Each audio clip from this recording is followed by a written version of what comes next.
더 많이 봐왔기 때문에 지금은 더더욱 귀족 보형물을 나사로 고정하는 것에 대해서.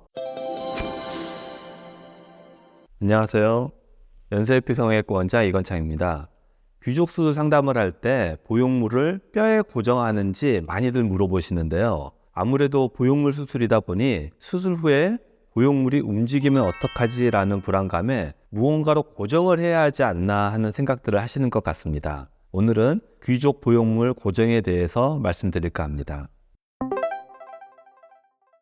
제가 귀족 수술을 처음 접한 게 지금부터 거의 30년 전입니다. 그때 귀족 보형물 수술이 거의 처음으로 국내에 소개되어서 학교에서 많은 토론을 했던 기억이 있는데요. 그 당시에 저는 레지던트였습니다. 보형물을 코나 가슴에만 넣다가 팔자주름 쪽에 넣는다고 하니까 신기하기도 하고 흥미가 생겨 교수님이 하시던 귀족 수술을 어깨 너머로 배웠습니다. 그때만 해도 귀족 수술은 굉장히 큰 수술이었고 아주 튼튼한 나사로 2개씩 고정했습니다. 모든 수술이 발전 과정을 거치면서 간소화 방향으로 나아가는데요. 귀족 수술 역시 초창기에는 엄청 큰 수술이었지만 지금은 많이 간소화되었다고 볼 수 있습니다.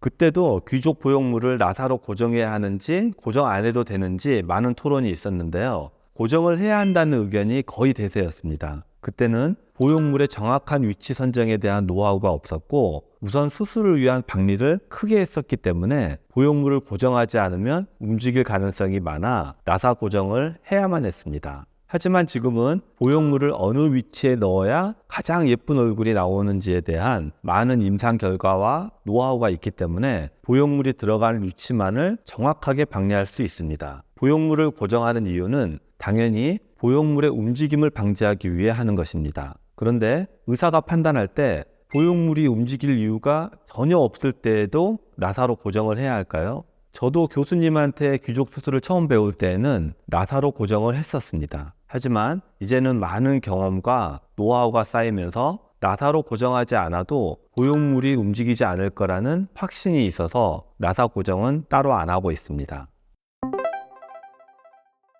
귀족 수술을 오래 하다 보니까 재수술 케이스 또한 많은데요. 재수술을 하다 보면 나사로 고정해 놓은 경우를 종종 봅니다. 나사로 고정을 해 놓았기 때문에 보형물은 수술했던 위치에 그대로 있지만 나사 고정으로 인한 압력으로 인해 그런지 뼈가 보형물에 눌려 침식이 된 경우를 많이 봤습니다. 아주 많은 케이스를 모아서 제대로 연구를 해서 내놓은 결과는 아니기 때문에 학문적인 의미는 없지만 제 경험상으로 나사로 고정 시 뼈 침식이 된 경우를 더 많이 봐왔기 때문에 지금은 더더욱 귀족 보형물을 나사로 고정하는 것에 대해서 반대하는 입장입니다.